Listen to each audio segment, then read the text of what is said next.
When I heard his voice call my name from the hallway, I flinched, almost dropping the sweater I was folding. "Can you come here for a second?" he asked, and something in his tone sent a current of dread down my spine. I walked into the living room and saw him standing by the window, holding a small, familiar envelope in his hand. My breath caught. That envelope. The one I had tucked between the pages of my old book of essays. The one I thought no one would ever open. He didn't say anything. Just looked at me. And I watched his eyes scan the handwriting on the back, watched the realization bloom across his features like slow poison. My mouth went dry. "It was open," he said finally. "On the floor." I tried to speak, but words caught behind the panic in my throat. "It's not what you think," I started, but even I couldn't convince myself of that lie. He handed it to me, his hand shaking slightly, and I saw the line I had written months ago, the one that had no place in our life. I couldn't tell whether he had read the whole thing or just enough to break him. A long silence settled between us. I could hear the sound of the garden sprinkler outside, too loud for the moment. I wanted to scream, to disappear, to confess everything just to relieve myself of the weight. But I didn't. I just stood there, my fingers tightening around that stupid piece of paper. "Do you want to tell me what this is?" he asked. His voice was controlled, but I could hear the quake beneath it. And in that second, I realized this wasn't just the moment he found out. This was the moment I would have to explain the one thing I had buried deeper than anything else. The truth. But not the whole truth. Because the whole truth, that was something even I hadn't dared to fully admit. Before I tell you everything, the story of how a single boundary blurred and then vanished entirely, do me one favor. Tell me in the comments where you're watching from, and answer this: have you ever crossed a line you swore you never would, and then had to live with it? When he first came to live with us, I didn't feel anything unusual. Not at first. He arrived with 2 duffel bags, a quiet demeanor, and a polite smile that made it hard to guess what was going on beneath the surface. My husband had insisted we open our home to him. "He's had a rough year," he said. "This will give him a fresh start." I nodded, as I always did. Supportive. Agreeable. The woman who never said no to kindness. And so, just like that, the spare bedroom became his. He was the grandson of my husband's first marriage, a relationship that ended before we even met. Technically, we weren't related. But that didn't change the fact that from the moment he walked into our home, he felt like a disruption. Not unwelcome, just displacing. He moved with quiet precision, overly cautious, like someone always afraid of stepping on something fragile. I recognized the posture too well. I had worn it myself for years. At the beginning, I focused on logistics. Making space in the closet. Setting out towels. Showing him how to use the finicky coffee machine that always leaked when you weren't careful. We barely spoke. He kept to himself, and I appreciated that. I didn't want conversation. I wanted my routine. My days were mostly the same. I'd wake before sunrise, walk around the garden while the air was still cool, and then prepare breakfast. My husband, he was always up late, working on his projects in the garage. Our connection had become muted over the years, like a radio station drifting further from signal. We didn't fight. We didn't kiss. We just coexisted, carefully avoiding the silence between us. It wasn't until a few weeks later that I noticed the shift. It started with glances. Nothing overt. Just the kind of look that lingers half a second longer than it should. He'd be coming down the stairs while I wiped the kitchen counter, and I'd catch him watching me. Not in a way that felt intrusive. More like curiosity. As if he was trying to figure out something I didn't know I was revealing. Then came the small gestures. He started making coffee before I got to it. Folding the laundry if I left it on the couch. Fixing the broken light in the hallway without being asked. My husband praised him for being a good influence around the house. I smiled, nodded, said all the right things. But each favor added a drop of tension I didn't know how to process. I didn't ask for help. I didn't want it. But I didn't reject it either. One morning, I went outside to water the plants and found him already there. Kneeling in the dirt, his hands covered in soil, planting new seedlings in the corner patch I'd abandoned weeks ago. "I hope it's okay," he said, brushing his hands on his jeans. "You mentioned this spot used to be your favorite."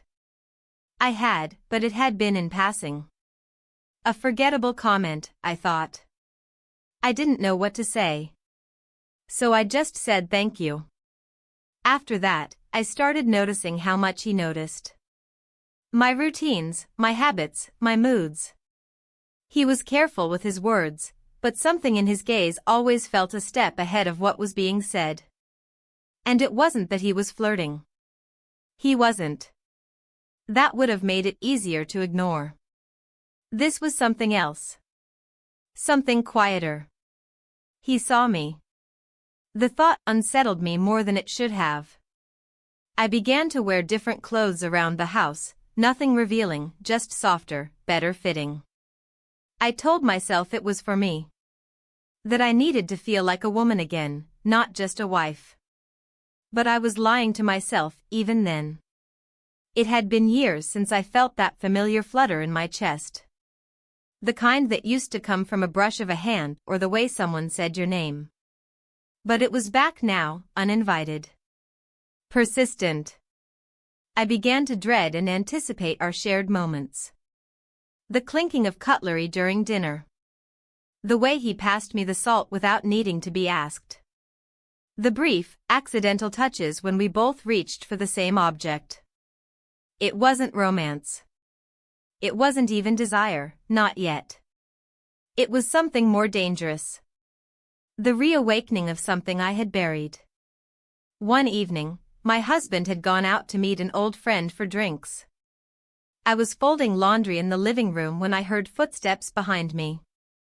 He stood there, leaning slightly on the doorframe, holding a mug of tea he'd made without asking. "You always do everything," he said. "Does anyone ever ask if you want help?" I didn't answer. Not because I didn't have words, but because I didn't trust my voice. He placed the mug on the table beside me and turned to leave. But just before he reached the stairs, he looked back. "You're not invisible," he said. "Not to everyone."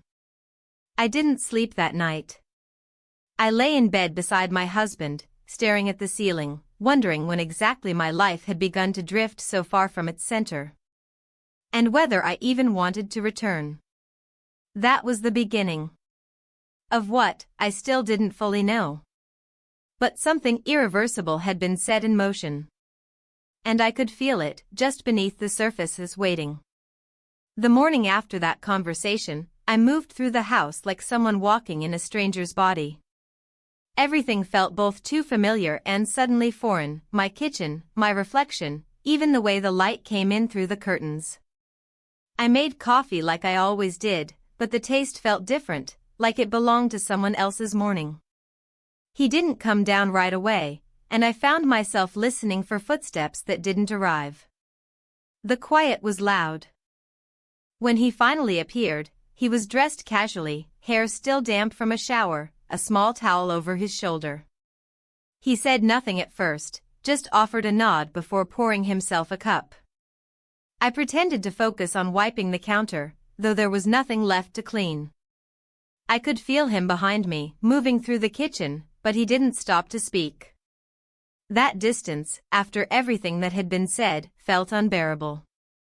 Later that day, my husband suggested we all go out for dinner. "We haven't done that in a while," he said, cheerful, unaware. I agreed too quickly, hoping that a public setting might dilute the tension that had been growing between me and the one person I couldn't allow myself to think about. We went to a small family-owned place not far from the house, one of those restaurants where the lighting is warm and soft, and everything smells like garlic and memory. Throughout the meal, conversation floated around ordinary things: work, weather, sports. I watched them interact, my husband and his grandson, and felt a strange kind of ache. My husband laughed with ease, clapped his hand on the young man's back, offered bites from his plate like a proud elder. And the boy, he smiled, responded, played his part with practiced grace. But every so often, his eyes would flicker to me across the table, and I would feel something inside tighten like a thread pulled too taut. I excused myself before dessert. In the ladies' room, I stared at myself in the mirror, trying to figure out what was happening to me. It wasn't about age, or desire, or even loneliness, not entirely. It was the feeling of being seen after years of fading into the background. The terrifying realization that someone could still recognize you as something more than a role. That night, I couldn't sleep. I walked out onto the back patio, hoping the night air might clear my head. The sky was full of stars, the kind of cold clarity that makes everything feel sharp. I sat on the old wooden bench, arms wrapped around myself, trying to breathe without thinking. I didn't hear him approach until he was already standing beside me. "I couldn't sleep," he said, not looking at me. Neither could I. We sat in silence for a moment. The kind that didn't demand to be filled. And then, without warning, we kissed. No words. No explanation. Just that single act, quiet and impossible. It lasted seconds. Maybe less. But it tore something open inside me. I pulled back immediately, my breath caught, heart racing. He didn't move closer. He didn't say anything. Just looked at me with a kind of stillness I wasn't prepared for. Then he nodded once and walked back inside, leaving me alone with the sound of my own pulse and a guilt so dense it felt like weight in my chest. The next morning, nothing was said. Breakfast was quiet. My husband read the newspaper, asked about errands, commented on the weather. The boy and I barely made eye contact. I washed dishes for longer than necessary, scrubbing until my hands ached. Throughout the day, I kept thinking about that moment. Not because it had been romantic, but because it had been real. There had been no pretense, no seduction, no manipulation. Just a raw, human connection that neither of us knew what to do with. And that terrified me more than anything. At one point, I found myself standing in front of the mirror in our bedroom, wearing a dress I hadn't touched in years. It wasn't revealing. Just well-fitted. I studied myself, not with vanity, but with curiosity. Who had I become? Who had I allowed myself to be?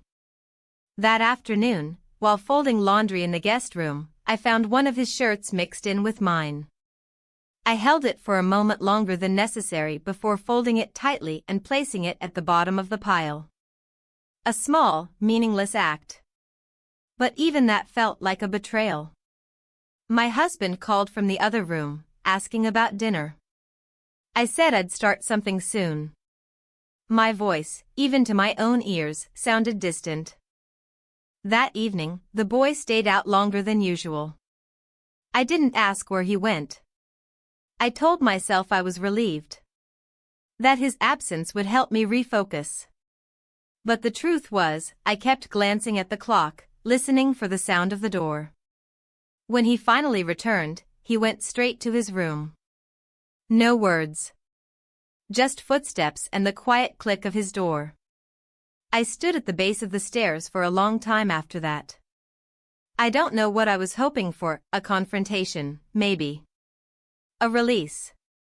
But it never came. Just silence. Heavy and full. In bed, my husband kissed my shoulder before turning over. A familiar gesture. One that used to mean something. I lay awake beside him, staring at the ceiling, thinking about all the moments that had brought me here. None of them big. None of them loud. Just small shifts, like sand underfoot, until I no longer recognized the ground I stood on. I told myself I needed to stop. That I needed to create distance, restore order. But the problem was, I no longer knew what order looked like. Everything I had built, routine, loyalty, silence, suddenly felt like a prison. And now that I had tasted something different, I didn't know how to go back. That night, I dreamt I was standing in the middle of our kitchen, holding a glass that kept filling with water no matter how many times I emptied it. I woke up sweating, my throat dry. There was no going back. Not really. But I still had to pretend. For his sake. For mine. For the home we had built. For the lie we had told so well, we started to believe it. The days that followed fell into a strange rhythm, like walking a tightrope between denial and awareness. On the surface, everything appeared calm. The dishes were washed. The floors were swept. The meals were cooked and eaten in familiar silence. My husband continued his routines, blissfully unaware. He spent hours in the garage restoring old tools he never used, humming to himself like a man who had made peace with stillness. But I was anything but still. I kept replaying that moment over and over again. Not because of the kiss itself, it was brief, hesitant, almost incomplete, but because of what it exposed in me. The parts one had long since buried. The cracks in my carefully maintained facade. I wasn't mourning the act. I was mourning the version of myself that could pretend it didn't happen. He kept his distance after that. Respectfully, deliberately. No glances. No lingering footsteps. No unspoken invitations. And perhaps that was the cruelest part. He had enough discipline to step back, while I was left struggling with the echo of something I didn't know how to silence. One afternoon, I found myself alone in the house. My husband had gone to visit his sister for the day, and the boy had left early for errands. I stood in the middle of the kitchen, trying to decide whether to cook, clean, or simply sit down and do nothing. I chose the last. I pulled a chair out at the dining table and stared at the empty surface, the fruit bowl that never seemed to hold fresh fruit, the vase with wilted flowers that I kept forgetting to replace. Everything felt staged. As though I was living in a museum of domesticity, carefully curated but lifeless. The quiet pressed against my ears until it became oppressive. I got up and began organizing the pantry, then moved on to wiping down the windowsills, scrubbing areas that didn't need scrubbing. The mind seeks distraction when it's desperate to avoid truth. And I was becoming very good at distraction. Later, while putting away a stack of old linens in the guest room, I noticed the small changes he had made in the space. His things were neatly arranged. His books were lined up in a way that suggested deliberation. A pair of headphones rested on the desk, along with a notebook left slightly open. I told myself I was just tidying up as I walked over, but my hand moved toward the notebook before I had time to second guess. I didn't read anything. Just glanced. A few lines scribbled on the corner of the page, fragments of thoughts, nothing incriminating. But still, I felt the weight of guilt settle in my chest. This was his space, and I had crossed an invisible line simply by being curious. I closed the door and walked away. That evening, he returned late, his hair damp from the light rain that had started to fall. He greeted my husband, offered a few polite remarks about traffic, and disappeared upstairs. I watched him go, wondering if the distance was a kindness or a punishment. Maybe both. After dinner, my husband dozed off in the recliner while the television droned on. I cleaned up slowly, dragging the motions just enough to delay my own thoughts. When the dishes were done and the lights dimmed, I sat by the kitchen window, staring out at the dark yard beyond. The rain had stopped, but the ground still glistened under the motion sensor lights. I didn't expect to see him out there, but when I did, my breath caught. He stood near the fence, hands in his pockets, staring up at the sky as though searching for something. I stayed where I was, hidden by shadow, watching. He didn't move for a long time. Just breathed in the damp air like he needed it to anchor himself. Eventually, he came back in. We didn't speak. He passed by me in the hallway with a nod, his eyes unreadable. I went to bed with the heaviness of restraint coiled in my chest. The following day, my husband mentioned a weekend retreat for veterans being organized by his community group. It's just 3 days, he said, his eyes lighting up with a kind of boyish enthusiasm I hadn't seen in a long time. You'll have the place to yourself. Maybe do something fun. Rest. I nodded. 3 days. 48 hours of silence. Of choices. Of consequence. When he left on Friday morning, I stood at the window and watched his car disappear down the road. The moment he turned the corner, something inside me shifted. Not in triumph or anticipation, but in dread. I had no excuse anymore. No audience. No barrier. The house felt different with just the two of us. Every room seemed louder, as though the absence of a third person magnified every movement, every glance. He kept his routine, headphones, coffee, reading. We crossed paths briefly in the kitchen, exchanged neutral words about groceries, weather, the weekend forecast. But something hung between us. Not tension. Not desire. Just recognition. That night, after dinner, I sat on the back patio again. The same spot. Same bench. Same quiet sky. He joined me without a word. The silence felt familiar now, almost comforting. We sat for what felt like hours, each wrapped in our own thoughts. Finally, I said, "This can't happen again." He nodded. I know. Another long pause. I'm not blaming you, I added. It's me. It's everything I thought I was done feeling. He didn't respond. Just looked at the trees swaying in the dark. And then, quietly, he said, I think it's everything you forgot you were allowed to feel. The words settled over me like a blanket I hadn't realized I needed. Not warm. Just present. We didn't move closer. We didn't touch. We just sat there, two people caught in the middle of a storm that neither of us had planned for. I didn't know what would happen next.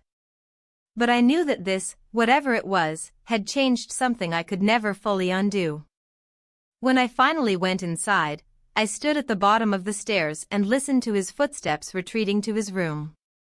I wanted to believe that we could return to normal. That lines, once crossed, could be redrawn. But deep down, I knew better. Because something had already begun. Quietly, slowly, but undeniably. And the truth was, I wasn't sure if I had the strength, or even the desire, to stop it. The morning after our conversation on the patio, the house was filled with a kind of silence that felt denser than usual. Not uncomfortable, not hostile, just thick with unspoken understanding. It was the kind of silence that comes when two people have acknowledged something they can't unacknowledge.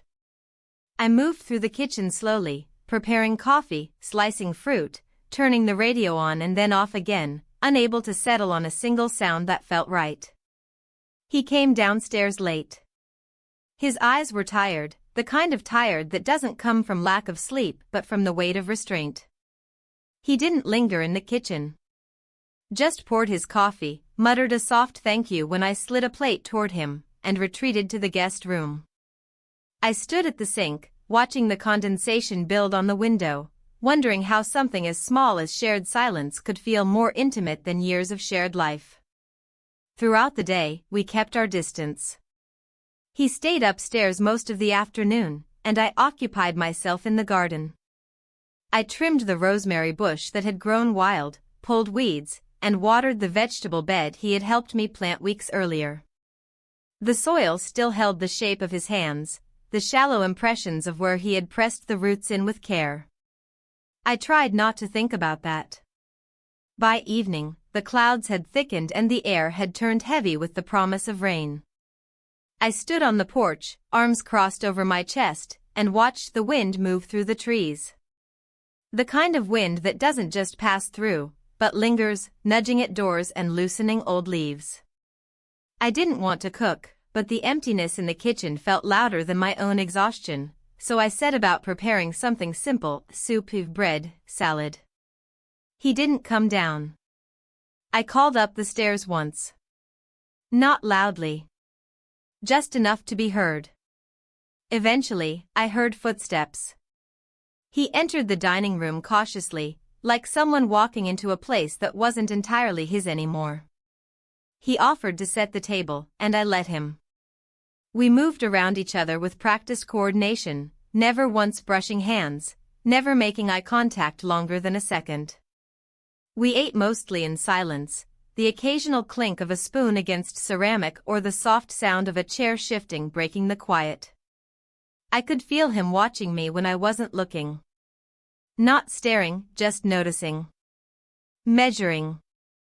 I kept my focus on the food, on the act of chewing and swallowing, as if basic bodily functions might protect me from the complexity building inside. After dinner, I insisted on cleaning alone. He nodded and stepped away. I lingered in the kitchen longer than necessary, wiping down already clean counters, aligning spices, organizing drawers that hadn't been touched in months. When I finally emerged, the house felt still. I assumed he had gone to bed. But then I saw the light in the garage. It surprised me. The garage was my husband's domain. I rarely entered it, and I doubted the boy had either. But the door was slightly ajar, the narrow strip of light casting a line across the hallway floor. I hesitated for a moment before approaching. Inside, he was standing by the workbench, not doing anything, just staring at the cluttered surface. The smell of oil and sawdust hung in the air.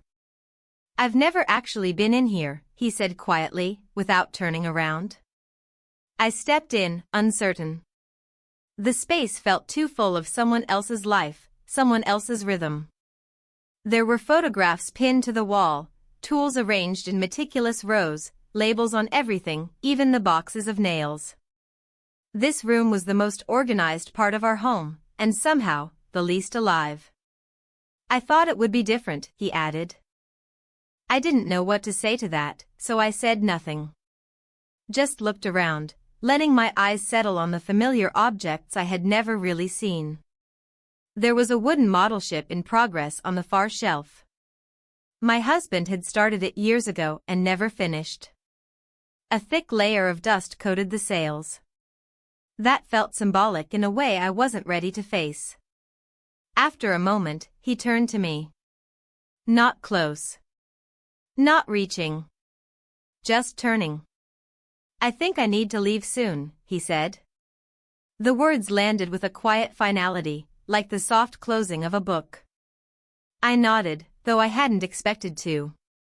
"That might be best," I replied, though my voice didn't feel like mine. He studied me for a second. "I don't want to make things harder for you." "It's not just about me," I said. And that was the truth. It never had been. And yet, somehow, it also was. We stood there for a while, in a room filled with the remnants of another man's passions, and said nothing more. When I returned to the kitchen, the storm had finally broken. Rain battered the windows, steady and unrelenting. I sat down at the table and let the sound fill me. The kind of sound that drowns everything else out. I thought about all the storms I had lived through, and how quiet most of them had been. Not the kind you hear. The kind you feel. The next morning, I woke to the smell of toast and eggs. He was already in the kitchen, dressed and packed. A small suitcase sat by the door. I hadn't heard him moving around, but he had clearly been up for hours. My husband wouldn't return until the next day. I figured you might want breakfast, he said simply. I nodded and sat. We ate slowly. Not speaking.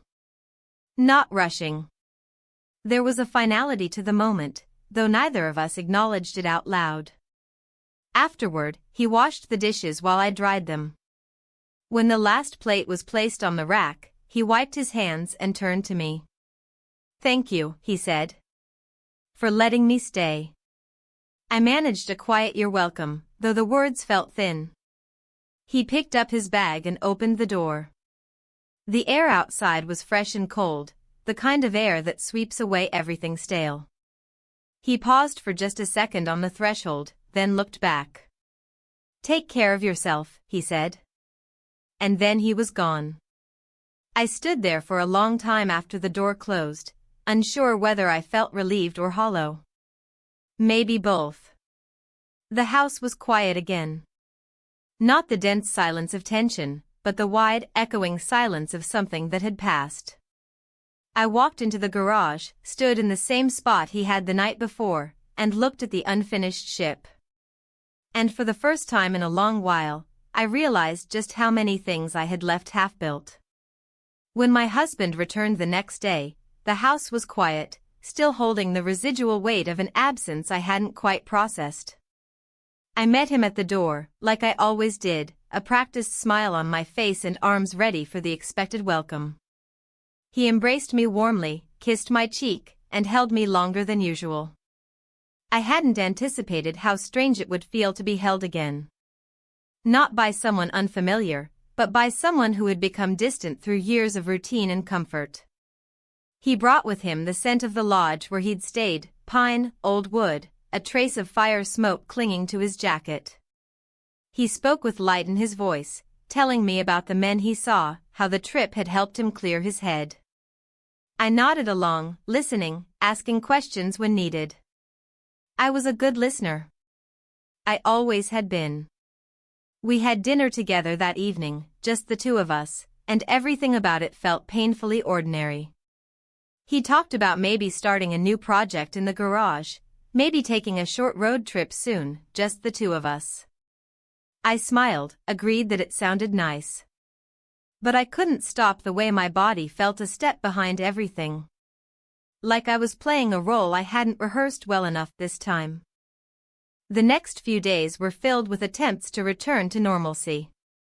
He was more affectionate than usual, bringing me small things from the store, my favorite tea, a new pair of gardening gloves. He complimented a dress I wore, touched my back as he passed behind me in the hallway. I appreciated the effort, even loved him for it in the quiet, nostalgic way people love those they've spent decades beside. But nothing felt quite right. What I didn't expect was how deeply I began to miss the presence of the boy who had left. Not just the tension, or the unspoken longing, but the simple awareness he had brought into the space. His attentiveness, his care and silence, his ability to occupy a room without pulling all the air from it. It had been a long time since someone had made me feel watched in a way that wasn't ownership or expectation. It started with small things. I would walk into a room and expect to see him sitting on the couch with a book, or hear music from the guest room. I would catch myself setting out an extra mug in the morning. Once, I found a sweater of his that had been pushed behind the laundry basket, and I stood there holding it like it was something sacred. I folded it carefully and placed it in the back of the closet, unsure why I couldn't just put it away with everything else that had been boxed up. One afternoon, I decided to clean the guest room. Not because it was dirty, but because I couldn't stop myself from walking past it every day. I stripped the bed, washed the linens, wiped down the desk and shelves. But as I dusted the corner of the windowsill, I noticed something tucked between the frame and the wall, a folded piece of paper, thin and worn. I hesitated, my fingers hovering before picking it up. It wasn't sealed, not labeled. Just folded once, as if left there in haste. I didn't open it right away. I stood in the room for several minutes, heart pounding with a kind of dread I couldn't name. Eventually, I unfolded it. It wasn't long. A few lines. Simple, direct. Asterisk, I didn't want to go. But I didn't want to stay if it would hurt you, asterisk. I stood there for a long time, holding the note. Not crying. Not shaking. Just feeling the full weight of what had passed between us, concentrated in that single sentence. He hadn't said goodbye to me when he left. Not directly. But here it was. Quiet. Careful.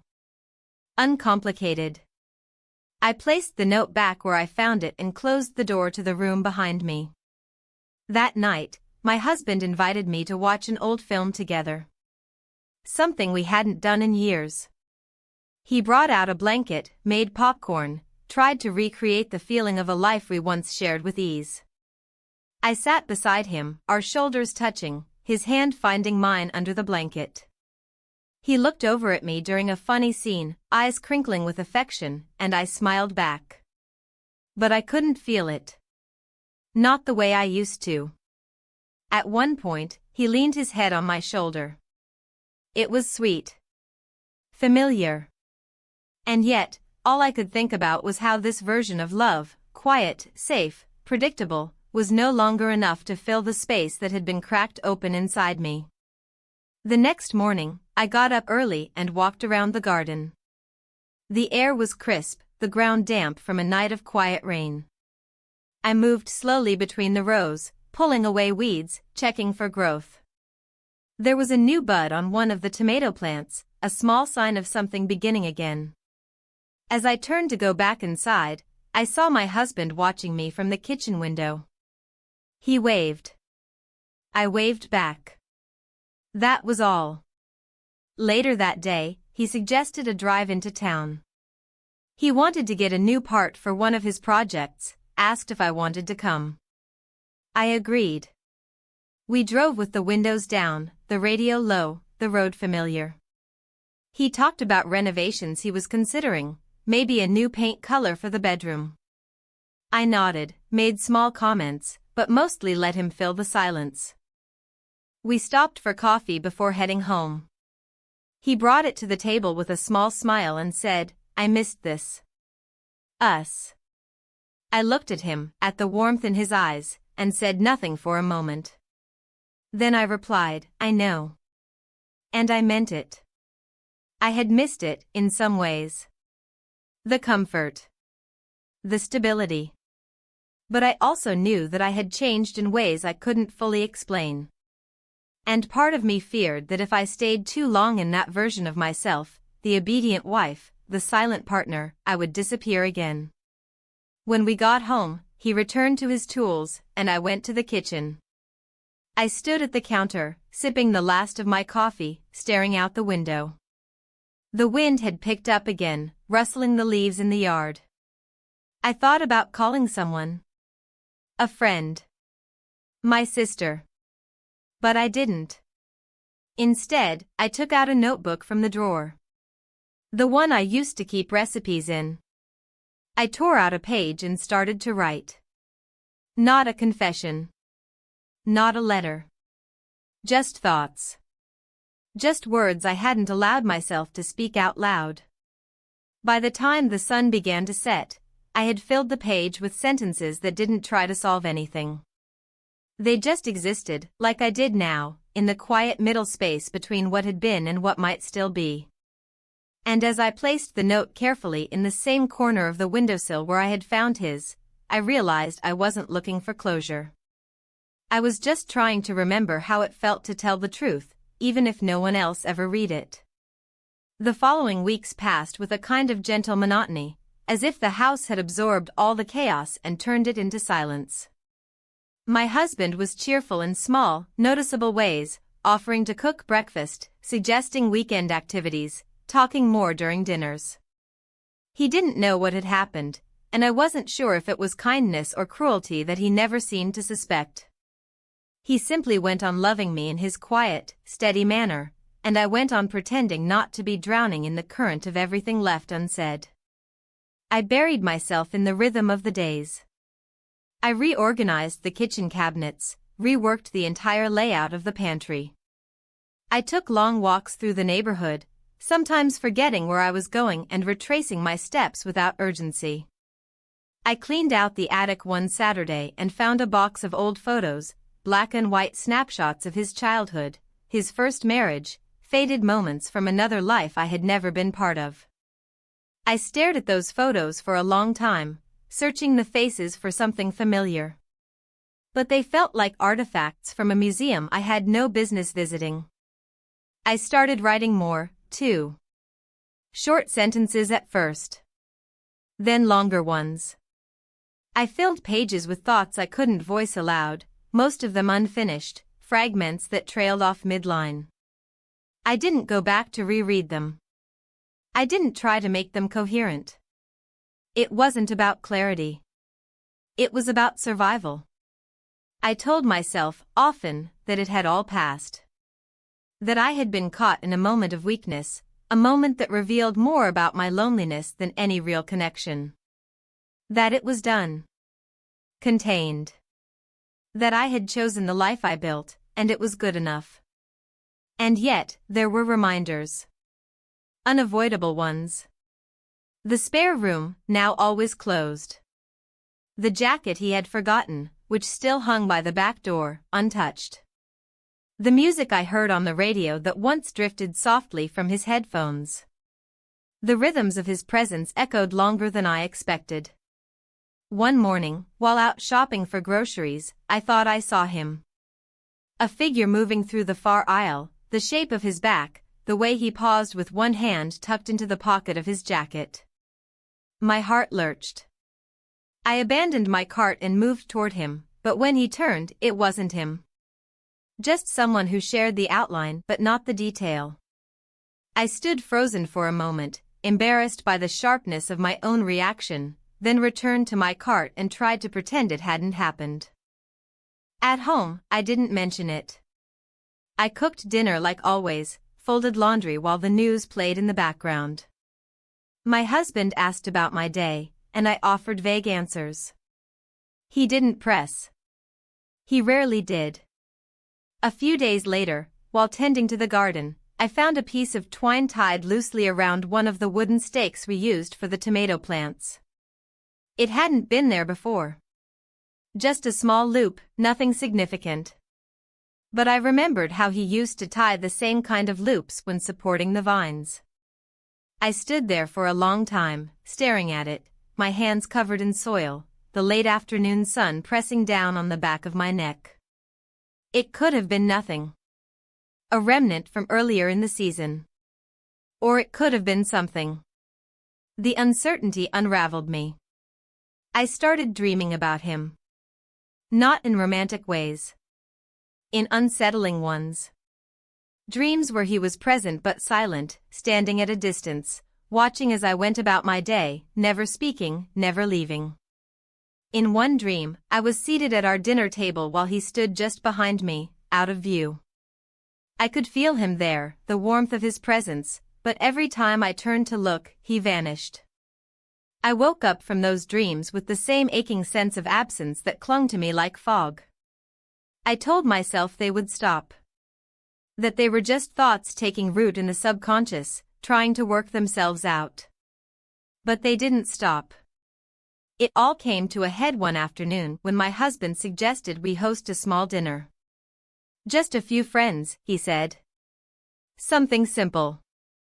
I agreed because it was easier to keep moving than to explain why everything inside me felt like it was slowing down. The night of the dinner, I put on a dress I hadn't worn in years. It fit differently now, a little tighter in places, a little looser in others. I stood in front of the mirror longer than necessary, adjusting my hair, wiping smudges from the corner of my eye, trying to find the version of myself that used to feel whole. People came and went, laughter filling the house, wine glasses clinking, music humming beneath the chatter. I smiled, served food, poured drinks, played the role I knew so well. My husband was happy, animated in a way I hadn't seen in years, his arm around my waist when we stood together, his hand brushing mine as we passed. But underneath the surface, I was waiting for something I couldn't name. A knock at the door. A glimpse of a familiar face through the window. A rupture. It didn't come. After everyone left, and the house was quiet again, I stood in the kitchen wiping down the counters.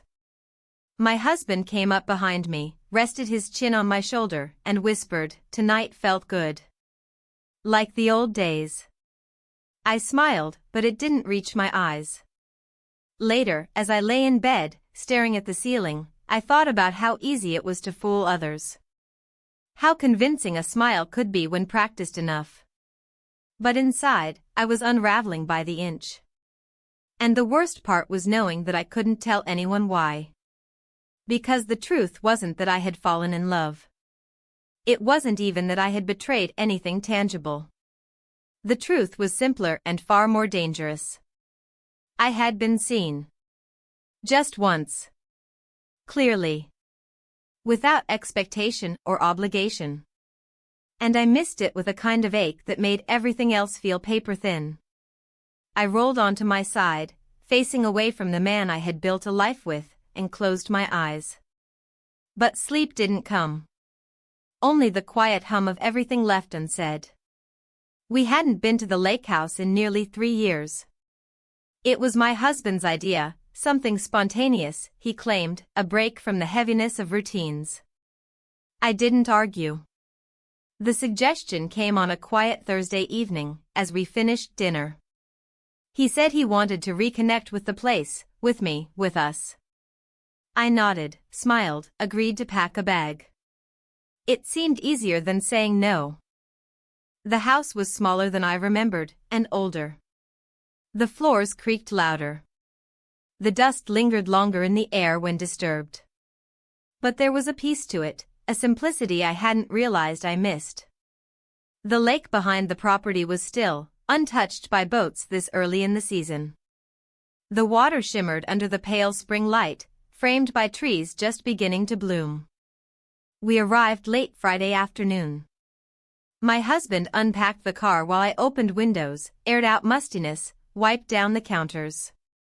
He was in good spirits, moving through rooms with boyish energy, talking about all the repairs we might finally get around to.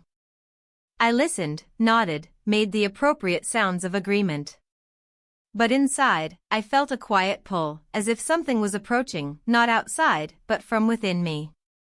That night, after we had eaten a simple meal on the screened porch, he poured 2 glasses of wine and lit the old lantern we used to keep on the table. The soft glow flickered across his face, casting shadows that made him look younger. He spoke of memories, of summers we'd spent there years ago, of laughter, of storms, of old friends who no longer visited. I listened, half present, my mind drifting like the wind across the water. Later, as we cleaned up, he caught my hand in his. The gesture was tender, uncalculated. I allowed it. He leaned in, brushed his lips against mine with a softness I hadn't felt from him in years. I didn't resist. For a moment, I closed my eyes and let myself be in it. We went to bed early. The windows were open, letting in the night air and the sound of insects rising from the woods. He fell asleep quickly, his breathing deep and even. I lay beside him, eyes open, watching the ceiling change with the shifting moonlight. Something felt inevitable. Not like fate. Like consequence. The next morning was slow. We lingered over breakfast, took a walk down to the lake. The air was cool, the sky veiled in soft clouds. My husband talked about painting the deck, maybe getting a canoe again. I smiled, made notes in a small notebook I'd brought. I wasn't really writing anything meaningful, just lists, observations, fragments. I was trying to stay anchored. In the afternoon, he went into town for supplies. He offered to go alone, it would be faster, he said, and I might enjoy some time to myself. I didn't argue. When the car pulled away down the gravel road, a silence fell over the property. Not oppressive. Not empty. Just deep. I wandered through the house, touching old objects we had left behind on previous visits, a cracked photo frame, a book with a dried leaf marking a page, a sweater folded neatly on a shelf. Every item felt like a small ghost. Outside, the wind picked up. I stepped onto the porch, watching the trees sway. I didn't hear the footsteps at first. Only when the screen door creaked slightly did I turn. He stood there. The one I hadn't expected to see again. No warning. No letter. No call. He looked different, older somehow, though it hadn't been that long. Tired, maybe. But his eyes were the same. Steady. Quiet. Knowing. Neither of us spoke for a moment. The silence between us filled every inch of space. I couldn't tell if I was breathing. I don't remember walking forward, but I must have, because suddenly we were standing close. Close enough to see the small scar on his cheek I had forgotten was there. Close enough to feel how real this was. And then, without ceremony, without explanation, we spent the night together. There are no words to describe it here. No need to recount the moments. No need to shape them into something they were not. It happened. Quietly. Completely. Unstoppably. In the morning, I woke before the sun. The air was cold, and the house was still. I rose without waking him, wrapped myself in a sweater, and stepped outside. The lake was a sheet of glass, unbroken. I stood at the edge, barefoot on the damp earth, listening to the soft stir of morning birds in the trees. My chest felt tight, not with guilt, not even with fear. With certainty. Behind me, I heard the door open. He joined me, quietly, like always. I didn't look at him, but I felt his presence settle beside mine like a weight I no longer wanted to carry alone. We didn't speak. There was nothing left to say. What had happened between us was no longer about questions or decisions. It was a point of no return. Eventually, he stepped away. I didn't follow. When my husband's car appeared later that morning, I was back inside, preparing coffee. The house smelled like cinnamon and clean air. He walked in with bags in hand and a smile on his face. "Got everything we need," he said. I smiled, kissed his cheek, took the bags. My hands were steady. That afternoon, we painted the deck. And all the while, I carried a new silence inside me. One I wasn't sure would ever leave. The drive home from the lake was quiet.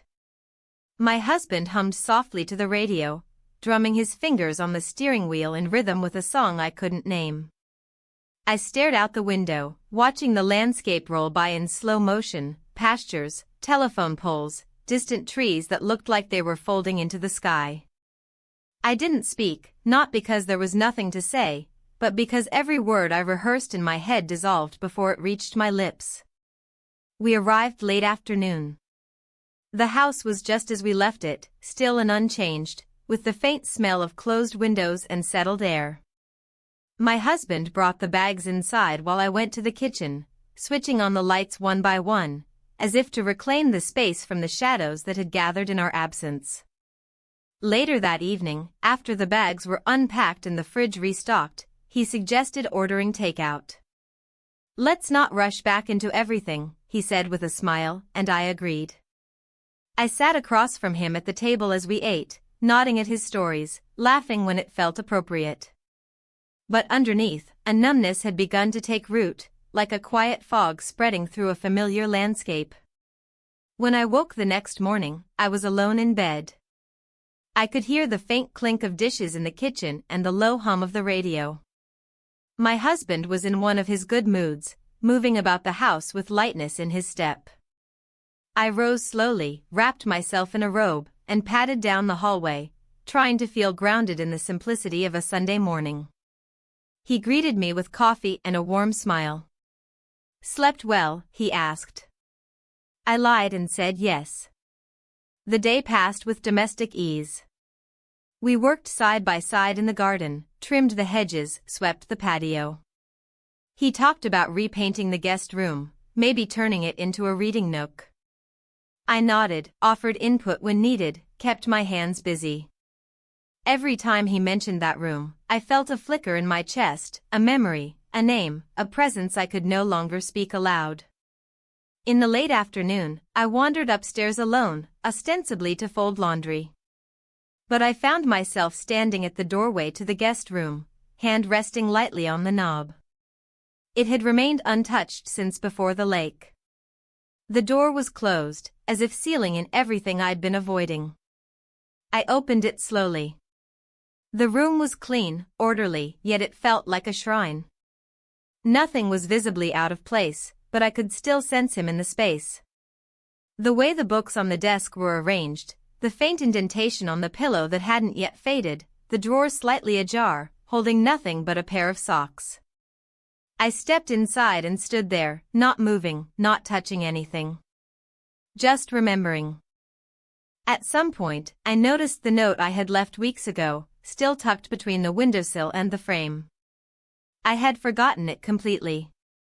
I pulled it out, unfolded it, read my own words, fragmented thoughts scrawled in quiet desperation. They no longer sounded like mine. Or maybe they sounded too much like mine, like someone I hadn't dared to be until everything had already begun. I folded the note again and put it in my pocket. Then I closed the door and walked away. That evening, my husband opened a bottle of wine and suggested we sit outside. The night was mild, the air fragrant with early blooms and the distant scent of rain. We sat side by side on the porch swing, our knees occasionally brushing with the rhythm. He talked about work, about his friend's upcoming retirement, about a show he thought we might enjoy watching together. I listened, made soft responses, but inside, my mind kept returning to the silence of the guest room and the echo it left behind. When we went to bed, he reached for my hand beneath the blanket. I let him hold it. Sleep came in fits. I woke around 3 in the morning, disoriented, heart pounding for no identifiable reason. I got up, walked barefoot through the hallway, stood in the kitchen with a glass of water and the overhead light left off. The house looked different at night, emptier, somehow. More honest. I glanced toward the guest room door again, but didn't move. Just stood in place, rooted in a stillness I couldn't shake. Over the next several days, I tried to return to something resembling normalcy. I volunteered to help with a fundraiser at the community center, cooked elaborate dinners, organized our closet. My husband was pleased. He told me I seemed lighter, happier. I nodded. I smiled. I made myself believe it for brief moments. But the ache remained. One afternoon, I ran into his friend at the grocery store, the one who had introduced us all those years ago, long before any of this. She asked how we were. She commented on how well my husband looked lately. "It's good to see a couple still going strong," she said, her tone warm, sincere. I smiled and thanked her. But inside, the words fell like stones into a well with no bottom. That night, after dinner, I sat at the kitchen table long after the dishes were cleared. I had the note in my pocket again. I unfolded it slowly, read it by the light of the stove lamp. And then, for reasons I didn't fully understand, I tore it in half. Then again. Then again. Until the pieces were small enough to disappear in my palm. I let them fall into the trash. Not out of closure. Not out of peace. Just necessity. As I turned off the light and walked down the hallway toward our bedroom, I paused outside the guest room one last time. I didn't open the door. I didn't need to. I knew what was inside. I knew what was gone. I knew what I had done. And what I hadn't. My husband stirred as I slid under the covers. He rolled toward me, eyes still closed, and mumbled something soft, something I couldn't quite catch. I whispered that everything was okay. And in that moment, I wasn't lying. Not exactly. Because for now, everything was still standing. Even if I no longer knew how. It was a Tuesday morning when I noticed the smallest shift, barely perceptible but unmistakably there. My husband had gone out to run errands, something routine. I stood in the kitchen, pouring the last of the coffee into a chipped white mug, when I heard the soft creak of the mailbox outside. I walked to the window and saw the mail carrier already retreating down the sidewalk, unaware of the change they had just delivered to my doorstep. I didn't check the mailbox right away.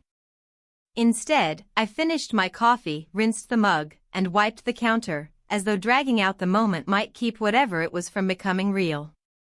Eventually, I opened the door and stepped into the warm light, retrieved the stack of envelopes, and leafed through them mechanically: bills, catalogs, a postcard from someone I didn't remember giving our address to. And then, tucked among the usual, was a small, unmarked envelope. No return address. My name written simply, neatly, in a hand I hadn't seen in weeks but had memorized without meaning to. I stood on the porch with it in my hand for longer than I should have. I didn't open it there. I walked inside, placed the rest of the mail on the hallway table, and carried the envelope to the guest room, the one I hadn't entered in days. I sat on the edge of the bed, the mattress sinking slightly under my weight, and carefully opened the flap. Inside was a single sheet of paper, folded in thirds. No greeting. No signature. Just a few lines. Asterisk: I needed to see the lake one last time. I thought being there would make it easier. But nothing about this is easy. I don't know what you told him. I don't know what you told yourself. I only know what I felt, and that it was real. For me. That's all. Asterisk. I read it 3 times before folding it again and placing it in the drawer beside the bed. I didn't cry. I didn't panic. I didn't feel vindicated or broken or lost. I just sat there, listening to the stillness of a room that had once held so much tension, now stripped bare. Later that afternoon, my husband returned, cheerful, holding a bag of pastries from the small bakery downtown. They just came out of the oven, he said, placing the warm bag on the counter like it was a gift that could bridge anything. I thanked him, sliced one open, buttered it without tasting it. He talked about a new neighbor moving in 2 streets over, asked if I'd like to drop by with a welcoming note later in the week. I nodded, made a mental note, smiled at the right moments. I had become so good at this that sometimes even I believed it. That night, I couldn't sleep. I got out of bed and wandered the hallway barefoot, letting the wooden floors cool the heat in my feet. I paused again at the guest room but kept walking. Instead, I found myself in the garage, dim, dusty, filled with unfinished projects and half-used cans of paint. I sat on the old stool near the workbench, letting the silence settle over me like a heavy coat. There was something comforting about this space. It was honest in its incompleteness. No illusions here. Just tools and dust and the slow work of building or repairing. When I returned to bed, my husband stirred.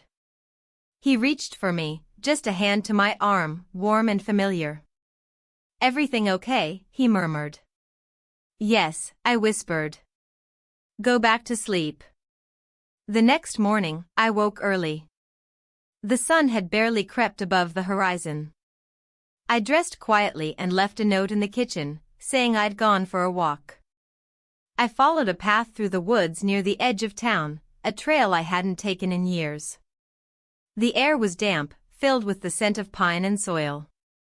Birds moved in the trees above me, and the crunch of leaves beneath my feet was the only other sound. I walked until the houses disappeared behind me, until the trail thinned into a clearing overlooking the stream. I sat on a fallen log, watching the slow movement of water over stones.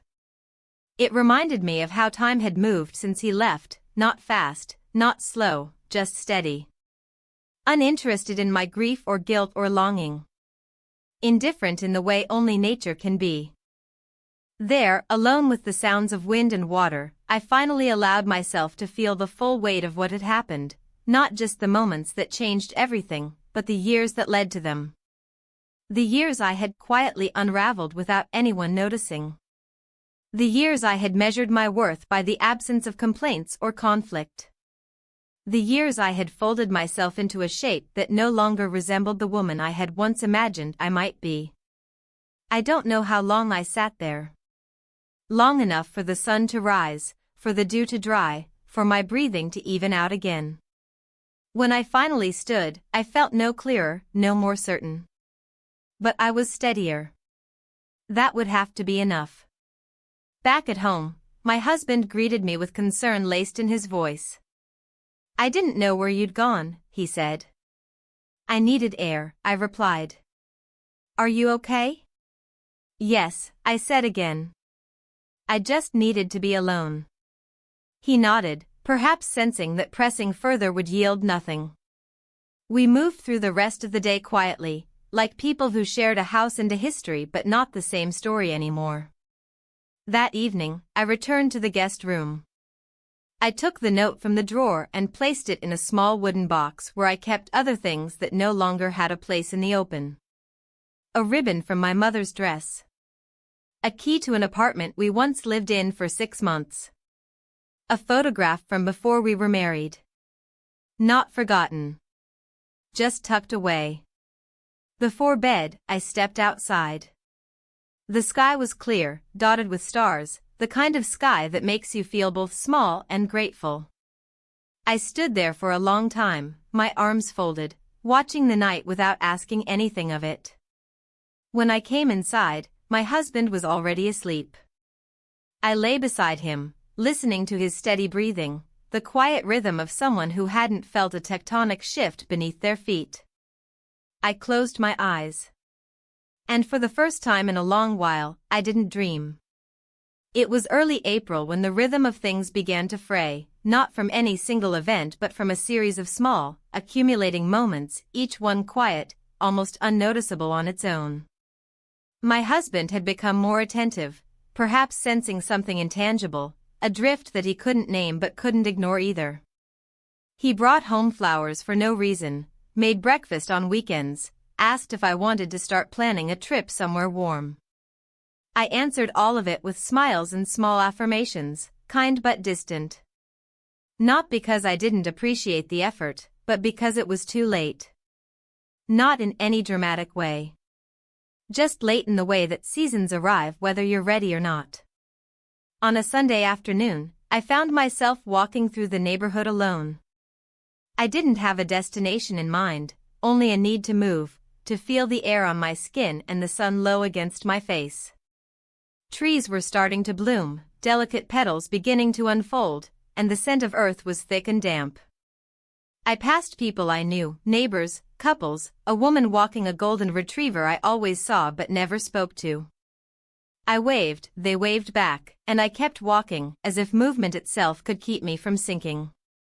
At some point, I ended up at the bookstore on the edge of town, the one with the crooked shelves and dusty windows. I wandered through the aisles, running my fingers across spines I wasn't going to read. I picked up a journal near the register, simple, linen-bound, blank pages. I bought it without thinking. On the walk home, I cradled it in my arms like something fragile. That night, I started writing. Not about him, or what happened, or what didn't. I wrote about the things I couldn't say aloud. The moments I had rewritten in my head 100 different ways. The truths that had no place in conversation, even with myself. I didn't try to make it beautiful. Just honest. A place to put the weight. My husband noticed the journal a few days later. He asked if I'd taken up writing again. I said yes, and he smiled, said something about how good it was to see me doing something for myself. I didn't correct him. As the days went on, I began to understand something I hadn't before. That guilt doesn't always announce itself loudly. Sometimes it lives in small things. The way you flinch when your name is called unexpectedly, the way you hesitate before answering a question that should be simple, the way your breath catches at the mention of someone who isn't there. One evening, I came across a photo album while cleaning out the linen closet. It was one of the older ones, tucked behind a stack of towels, covered in a thin layer of dust. I sat on the floor and flipped through the pages slowly. Our wedding. Early trips. Friends we'd lost touch with. There was a photo of me on the porch of the lake house, my face turned away from the camera, hair lifted by the breeze. I didn't remember that moment. But looking at it, I felt something sharp and unfamiliar, like grief for a version of myself I no longer recognized. Later that night, I showed it to my husband. He smiled, traced the edge of the image with his thumb. "You were so beautiful then," he said, then looked up at me. "Still are." I nodded, unable to respond. He meant it. And that made it worse. The following weekend, we attended a community gathering at the local hall. It was filled with familiar faces, casual conversation, potluck dishes arranged on long tables.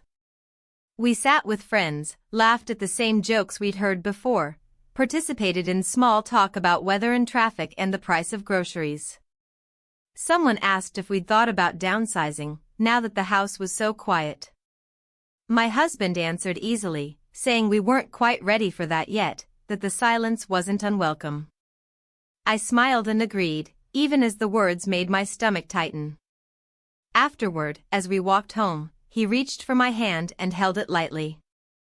"I'm glad we went," he said. "It's good to be reminded of how much life we've built." I looked at him then, really looked, at the lines around his eyes, the slope of his shoulders, the quiet steadiness of his presence. I loved him. I always had. But love, I had learned, isn't always enough to keep you from breaking. Sometimes, it's the very thing that makes it harder to stay whole. The next morning, I wrote a letter I never intended to send. I addressed it to him, the one who had left, and filled it with everything I couldn't say while he was here. Not confessions, not pleas. Just truths. I wrote about the silence that followed, about the spaces he had touched that still felt occupied, about the ways I had changed without asking to. When I finished, I sealed it and placed it in the back of the new journal. Not to forget. But to stop needing to remember so loudly. One evening, while sorting through a drawer in the study, I found a small silver box I hadn't opened in years. Inside were old letters, concert stubs, a pressed flower from a trip I barely recalled. I added the letter to the box and closed it. A few nights later, my husband and I sat on the back patio, wrapped in a blanket as the evening cooled around us. We shared a pot of tea, watched the sky shift from blue to gold to violet. "I've been thinking," he said, his voice soft. "Maybe we should plan something. Just us. A real trip." I asked him where he had in mind. "Anywhere. Doesn't matter. Just somewhere new." I said yes, and I meant it. Not as a beginning. Not as a repair. But as a gesture. A step. That night, as I lay in bed, I watched the shadows shift on the ceiling. I didn't feel peace, or clarity, or resolution. But I felt something else, acceptance, maybe. Of who I had been. Of what had passed through me. Of what I had chosen to carry, and what I would slowly, gently begin to set down. There would be no great undoing. No dramatic reckoning. Only this, the quiet knowledge that some truths stay with you, but they do not have to define you. And that, perhaps, was enough.